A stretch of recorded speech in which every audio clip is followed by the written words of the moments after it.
Hey, overcomers. I hope you're all having an amazing day. I am Dara Marie. I am your favorite mindset teacher.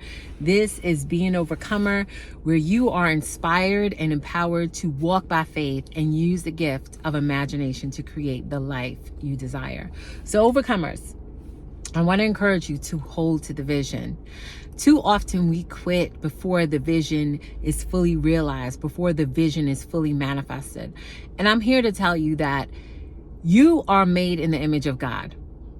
I know this world wants to tell you different. I know this world wants to fill you with fear and anxiety and worry and doubt and what's to come next.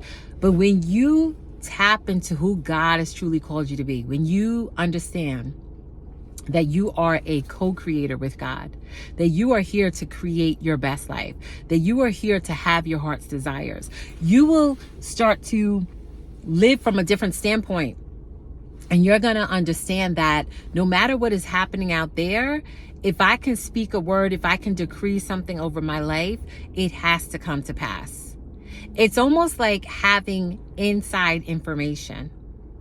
See, when you realize that you're a child of the Most High God, you understand that you have access to the things that God has because you're a child of God.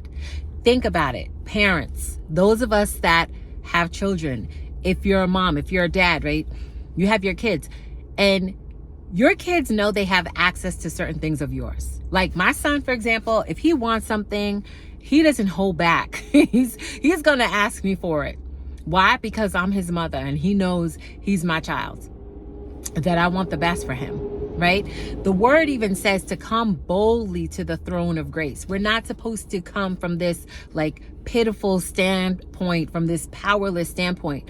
You are a child of God. Everything God has placed inside of you is so that you can live a successful life. Too often we're trained to focus on the outside, to look towards the outside, to, hope for someone to come along. No, like it's you. You already have it within you. If you have that desire for something, it's because a future version of you has experienced that thing. I remember, and I've shared the story with you, as a young girl, I pretended I was a teacher. Like at one point, my parents' basement, it looked like a classroom. Like I had classroom charts in there, had a chalkboard, okay? And like going back, let's back up a little bit. You're probably like, okay, Dara, why did it look like a classroom? When I was in third grade, I had trouble like spelling, which is so ironic because now spelling is one of my strong points. But in third grade, I had trouble spelling. And the teacher told my parents, get her reading more and working on spelling. And at that point, my dad went off. Not going off like probably how you think. He went off and was like, oh, really? She needs help with spelling. She needs to work on reading. Okay, it's like, I bet. He went to the teacher store and there were like charts with sounds. I remember the multiplication chart. I had to memorize like every week. It was like a different assignment. And then on top of that, he started to have me read the New York Times. I absolutely hated it. I hated it. Just even thinking about the New York Times now makes me like, ooh. I hated it. But he had me start to read. I had to read the New York Times and read out loud. And when there were words that I didn't understand, because if any of you know the New York Times is not no rinky-dink newspaper, okay? And the vocabulary on it, the word on it is like, it's elevated. It's pretty strong. If there were words that I did not understand, I had to actually open up the dictionary. He's like, here's a dictionary. I had a Webster's dictionary that's about like this thick, and I had to open up the dictionary, look up the word, find the definition, read the pronunciation.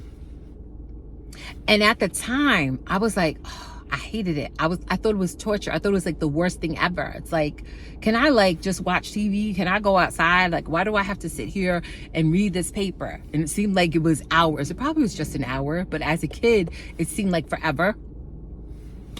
And it's amazing because in this world, or at least the way this world now is set up, I should say, discipline is looked at as a bad thing. But yet the greatest athletes, the greatest musicians, the greatest artists, inventors, all these people that the world looks up to and is like, oh, in awe of, they have a certain level of discipline to get to that point. They didn't just wake up and get there. They had to be disciplined in a certain area of their life to get to that level. There are stories, Kobe Bryant, one of the greatest basketball players ever. There were stories where it's been said that he would call Michael Jordan in the middle of the night, like if he saw him do a certain play on the court, and ask him about what he did in the middle of the night. So discipline is a good thing. So when you are understanding and learning that you are a conscious creator and a co-creator with God, you have to start to discipline your thoughts, your mindset. You have to start to retrain and reprogram your mind to the things of God, to the things that you're trying to create in your life. Because if you're focused only on where you are and what's not working in your life, you're going to get more of that. It's going to be replicated. And if you're like me, there's areas of my life for sure that I'm like, okay, this has to improve. This has to get better. I need to work on this area. So those are areas that I'm speaking towards and believing towards and moving in faith towards. You know what your desire is. You know what your vision is. You know what your goal is. You know what you have to work on. No one has to tell you like you need to work on this or that. So I want to encourage you to discipline your mindset towards those things.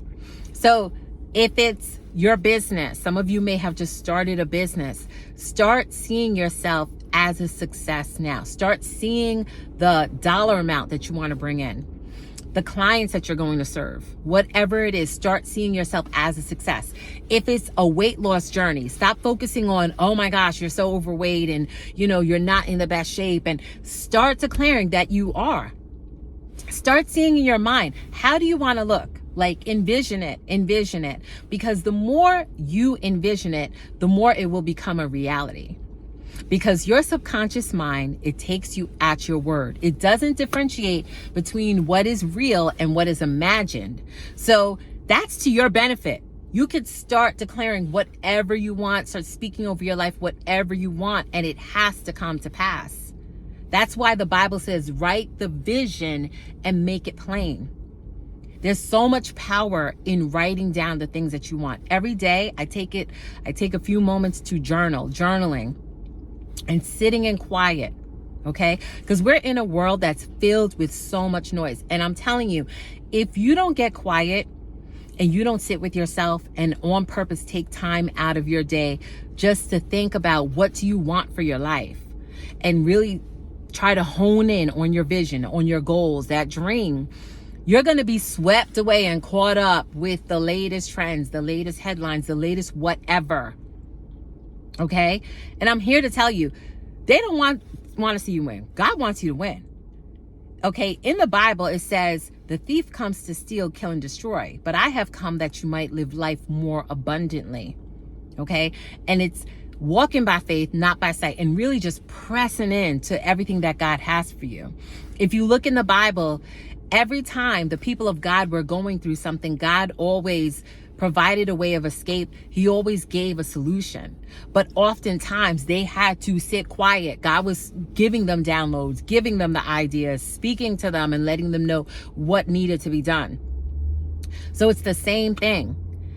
That idea, some of you, and I've been saying this, I don't know why I keep saying this, some of you are supposed to be writing books. You have books inside of you that are bestsellers and you're sitting on it and you're not writing. I don't know who that's for. So whoever that's for, start writing today. Get on your computer, if it's a laptop, if it's a tablet, even if you don't have that, start writing in a book. God said start writing. Someone needs your story and you've been sitting on it and sitting on it and waiting for the time and waiting for the time. And I'm here to tell you, if you have not looked, the time is like this. Time is speeding up. Those of us, that God has a call on your life. There's things for you to do. You need to do it now. There's someone that needs your story. There's someone that needs to hear your testimony.